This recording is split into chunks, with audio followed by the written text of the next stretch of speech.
Olá, seja bem-vindo aqui. Eu vou começar já te fazendo uma pergunta. Você acha que a virtude, a excelência humana pode ser ensinada? Ou nós já nascemos bons? Ou não? E se eu te disser que, segundo Platão, aprender não é aprender, pelo menos como nós entendemos atualmente, mas sim lembrar. Essa é a questão central do diálogo Meno. E ele começa com uma pergunta simples, mas acaba colocando em dúvida tudo o que a gente acha que sabe.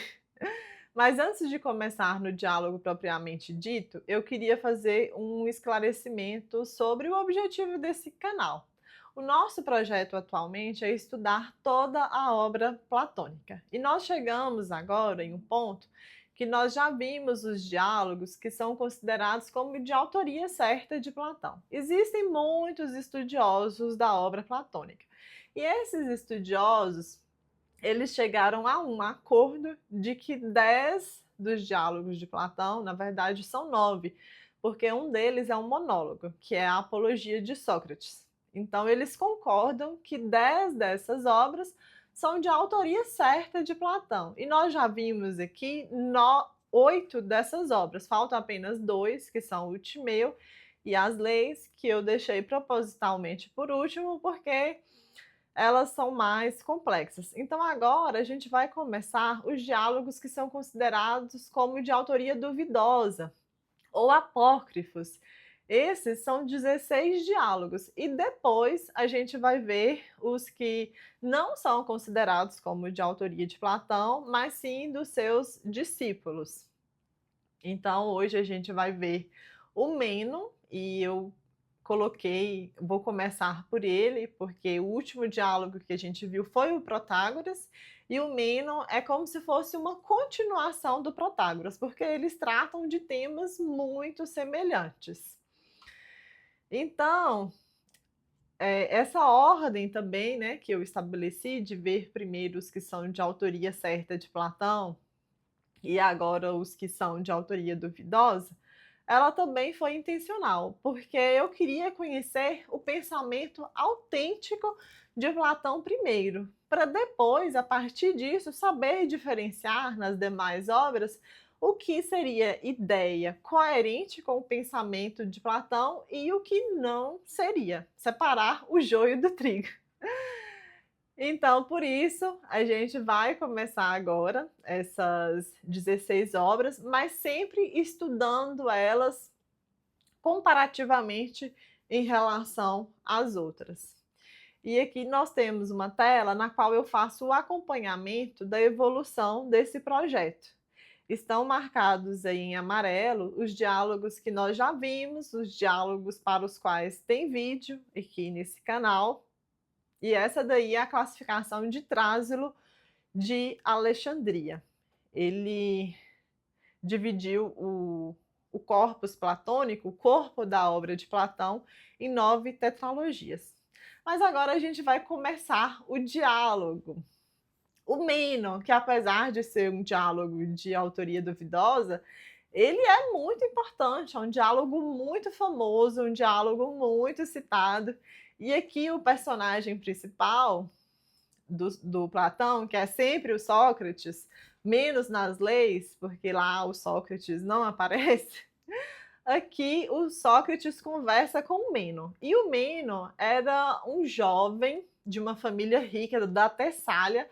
Ele não era ateniense, provavelmente era um jovem ambicioso, porque ele era discípulo dos sofistas e principalmente do Gorgias de Leontini, tanto que ele cita bastante o Gorgias aqui nesse diálogo, e nós já temos aqui também vídeo sobre o diálogo Gorgias de Platão.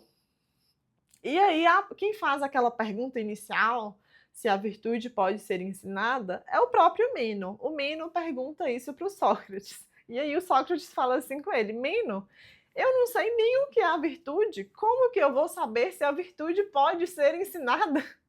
Eu preciso que você me dê primeiro uma definição de virtude. O que é a virtude? E aí o Meno diz que a virtude do homem é governar bem. A virtude da mulher é cuidar da casa. A criança também tem uma virtude, o idoso tem sua virtude própria e assim sucessivamente. Ou seja, cada um tem sua virtude. E aí o Sócrates diz assim: Nossa, mas eu estou com muita sorte, porque eu te pedi um conceito de virtude. E você me trouxe um enxame de virtude. Mas não é isso que eu quero, Meno. Eu não quero uma lista. Eu quero saber aquilo que faz com que todas essas coisas sejam virtude. Ou seja, eu não quero exemplos, eu quero a essência. E aí o Meno tenta de novo. Ele fala então que virtude é desejar coisas boas e ser capaz de consegui-las. Mas aí o Sócrates fala: Ah, mas alguém deseja o mal sabendo que é mal? Ou quando as pessoas fazem o mal, elas fazem achando que é bom? Ou seja, ninguém, aqui a conclusão é radical, que ninguém quer o mal voluntariamente. Ninguém deseja o mal conscientemente. Quando nós erramos porque estamos enganados. O erro acontece por ignorância. E aí o Meno fica aqui completamente perplexo nesse momento e ele fala que ele está completamente confuso e que o Sócrates é como uma raia elétrica, porque ele paralisa as pessoas que chegam perto dele, as pessoas que entram em contato com ele. Aí o Sócrates fala que se ele deixa as pessoas paralisadas, se ele deixa as pessoas confusas, é porque ele próprio está ainda mais confuso, porque ele sabe que ele não sabe, e essa é a grande sabedoria socrática. Só sei que nada sei. E que se ele não sabe, então eles precisam investigar isso. Mas aí o Meno pergunta assim: "Ah, mas como que a gente vai investigar algo que nós próprios não conhecemos? Ou seja, como nós vamos buscar o desconhecido por conta própria se nós não temos uma referência disso dentro de nós, né? Se você não sabe uma coisa, você não busca ela. Agora, aliás, se você sabe uma coisa, você não busca ela. Agora, se você não sabe, como que você vai reconhecer sozinho quando a encontrar, se você não tinha uma referência daquilo? E esse é o chamado paradoxo do Meno. E se ele estiver certo, aprender é impossível. Mas é aqui que acontece a virada filosófica, porque a resposta que o Sócrates dá é completamente inesperada. E eu quero ler o trecho dessa resposta, que não está no diálogo propriamente dito, é um trecho do diálogo, mas o que eu vou ler aqui é uma citação que está nesse outro livro, que é um livro de um brasileiro muito querido, que é o Ariano Suassuna. O Ariano foi professor dessa matéria por muitos anos na Universidade do Recife. E ele nos deixou essa obra-prima, que se chama Iniciação à Estética, e aqui ele faz uma citação desse trecho do Meno, que é justamente a resposta que o Sócrates dá nesse momento. E é esse trecho que eu vou ler aqui agora. A alma é imortal. Renasceu repetidas vezes na existência e contemplou todas as coisas, existentes tanto na terra como no Hades.